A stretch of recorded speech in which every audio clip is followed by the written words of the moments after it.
Hello everyone, it's Barbara, and today I'm going to take a few moments and wish everyone a happy new year. It is January 1st, 2020, and this is going to be a moment of reflection, and I call it Stop Hiding Your True Self. So normally I would just speak off the cuff, but today I need to make sure that I say everything that needs to be said. So I'm actually reading what I wrote last night. I wrote this on the last day of 2019, and I'm recording it on the first day of 2020. Sort of a transition from old paradigm to new paradigm, old decade to new decade, old year to new year. It was really tough for me to write it. And it's going to be tough for me to say some of these things out loud. Especially in this format, because when you put something out on YouTube, it's out there for the whole world to see. I don't know about forever, but for at least a long, long time. So I know that I need to do this, and maybe I can help somebody out there too. So here we go. The time for hiding is over. It's time to show our true selves, the ones we have spent a lifetime hiding away. No more secrets. No more stuffing our emotional selves down deep inside. Who are we really? Who am I? Let's start there. I am the being that I present to you. And I present a different version of myself to different people. We all do. And your perception of me and your life experiences make you see me differently than I intend to portray myself. So to my parents, I'm the odd one of the family. I'm the tie-dyed sheep. I'm the one who doesn't conform. I'm the one who was never wanted, all the way from conception until high school graduation. And I know this. To others, I am a former corporate manager. Yes, I wore the suit and carried the briefcase and the laptop and the pager. I am a former girlfriend. I am a former wife. I am a former parent. I am a former single mom. And I would be a mother of 3 if all my kids still lived in this reality. So there's that. To some, I'm a troublemaker and a rebel. Yay. Because I don't want to live my life according to other people's rules and expectations. I don't want to look like somebody my age. I've looked at people my age and I go, oh my God, you're old. I don't want to look like that. To some, I'm a warrior because I will fight to help others pull themselves out of their darkness. Because I know what it's like to be in that darkness. I've been in abusive relationships. I've been raped. I've had several attempts on my life and almost died. I've lost my children.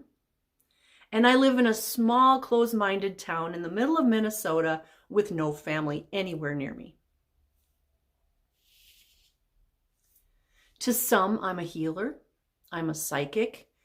I'm a teacher. I'm a preacher. I'm a healer. I'm a counselor. And I'm a friend. I refuse to let any one of those things define me, though, because I know who I really am. I am the sum of all my experiences in this lifetime and in other lifetimes as well, because those have an influence on this one. My experiences in the womb have an effect on this life as well. So the sum of all those experiences plus the sum of how I reacted to all those experiences and how I grew through them and because of them helps make me me. So to myself, I am. That's all. I just am. I am not this physical body. This is a vehicle for me in this lifetime. I am the consciousness that's in this body.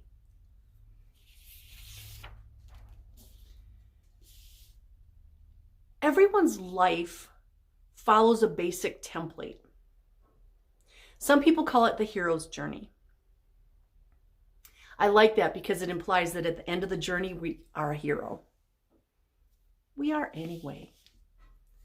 So we start with a foundation in our lives. Sometimes it's a one-day foundation. Sometimes it's 15 years. Sometimes it's 80 years. It all depends on what you decided before you came here. So this foundation includes the experiences that we need that set the stage for what comes later. It's where we develop our belief system based on our environment. Not just society, family, church, school, but also what's going on inside of ourselves. So we come in with certain information, certain wisdom, and certain openness. So after our foundation, along comes this descent into darkness at some point. Everybody has it. But for some people it's this big. For some people it's this big. Some people it's more than once. It is an excellent opportunity for our growth. But it's not the only opportunity. Some people think this is like our great opportunity for growth, but it's just one opportunity out of many. So when we descend down into this darkness, we have the opportunity to stay down there. And you know people that have done this. They stay down in their darkness because it's a known and they don't want to change. Or they don't feel like they can change. So we have the choice to stay down in that darkness or to pull ourselves out of it. And it is a choice. Nobody can do this for us. Medications can't do this for us. We have to want it. We have to want it like we want air to breathe. And if we choose to come up and out of this darkness, one of the most amazing things that we can do is we can help others. We can say, hey, you know what worked for me? You're kind of going down the same road. Let me help you. So those who have gone down into their darkness and come back up out of it are the ones that are going to help others. Now, remember, we have to want to come out of the darkness, but that doesn't mean we can't ask for help. The best healers that we have today have been through a lot. And I mean the genuine healers, not the ones that are out for money, but the genuine healers who really, really want to help others because they've been there, done that, and they know what it's like. They've become the heroes that they were meant to be. Now, if you think you only grow during times of stress and trouble, whatever you want to call it, you've missed the point, because we do also grow immensely during times of happiness and joy and bliss. It's just a different type of growth.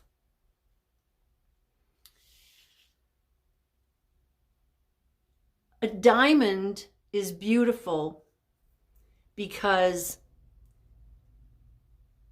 it undergoes so much stress, just that crushing stress.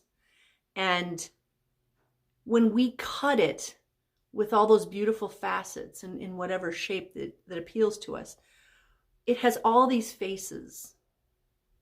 And it's beautiful in that form because of those faces. So we need to start showing off all of our faces, or face, the true face. It's imperative that we show our true selves, including our sadness, our happiness, our trials and tribulations, our highs and lows, because this is where the real healing is. It's in sharing ourselves. It's not in suppressing emotions, which we've been taught as humans for many, many, many years. Younger people, not as much, but especially older people, they were told, boys don't cry. I mean, that's huge. What do you mean boys don't cry? You're a human. All humans cry. But when you hear something like that over and over again, you start going, okay, yeah, I'm not going to cry. And they hold it in, and then that manifests physically, and all of a sudden they have diseases or heart attacks or, whatever physical issues. So we need to, instead of suppressing our emotions, we need to let them fly free. We need to ask for help, and we need to bare our soul to other people and share our vulnerabilities, which is what I'm doing today. And if you ever met me, I don't really like to do that. I'm the warrior, baby. I don't want people to know I have this tender underbelly that has vulnerabilities associated with it. I want to be the warrior. So this is part of my healing. And, as I'm talking about this, one of the stories that comes to my mind is after my son passed away a year and a half ago. I cried in the grocery store so many times. I'm sure the employees of the 2 grocery stores I go to were like, oh God, here she comes. She's going to cry in the cereal aisle again. Because every time I went in the cereal aisle, my son would say, Mom, we're out of cereal. And so I'd go in the cereal aisle and I didn't hear that. That was hard. But you know what? I didn't suppress it. I'd just cry while I was grocery shopping. And I would talk to my son in my head. And it was beautiful. And that's okay to cry in the cereal aisle at Coburn's. I was talking with a friend the other day about the following. And I received the message that what we talked about needs to be said out loud and shared with other people. In social media, it's almost like there's a divide. Excuse me. There's a divide between people. There's people that are just angry at the world. Everything's outside of themselves, of course. And they're angry and they just want to fight and argue with everybody and everything. And then there's the other side where we want everybody to think that everything that's going on in our lives is perfect. Our family is, perfect and healthy and happy. And look at all these beautiful pictures of us having fun together. And we want people, friends and family, but also the strangers that we call Facebook friends or YouTube friends or whatever, these strangers out on social media. We want them to know their lives are perfect and wonderful and it's all an illusion. We hide all of our so-called imperfections. Why? We're humans. We don't want others to know that we are human and that we have these human frailties and opportunities for growth. We keep curtains on our windows so people can't really see what's going on in our homes. And those curtains hide pain and depression and abuse and alcoholism and addictions and anger and resentment and guilt and blame, and the list just goes on and on. But we need to let it all out. We need to stop hiding it in constructive ways, not by fighting and being angry at the world out there. We need to change ourselves first, because when we heal ourselves, we heal the world. If every single person would just take some time and go inside themselves and find out who they are and do some healing, the world would be an amazing, beautiful place. We also need to heal our ancestral wounds. We don't need to carry the baggage from our parents, our grandparents, and so on. And we definitely don't need to pass that baggage on to our children. And that means depression. That means addictions. That means alcoholism. That means abuse. Stop the cycle. Whatever the cycle is, stop it. We need to be accountable for our own emotions, our own actions, and our own reactions. To live with intention and to be our true selves when we deal with family and friends and everyone else. To cry openly when we feel the need to. To share our healing processes with others. And mostly to listen. So many people just stand there and wait for their turn to talk, and they don't even listen to the words of the person that they're listening to. And if more people would listen, they'd see the pain in somebody. They'd hear it. They'd know it was there, and they could maybe help that person and help themselves.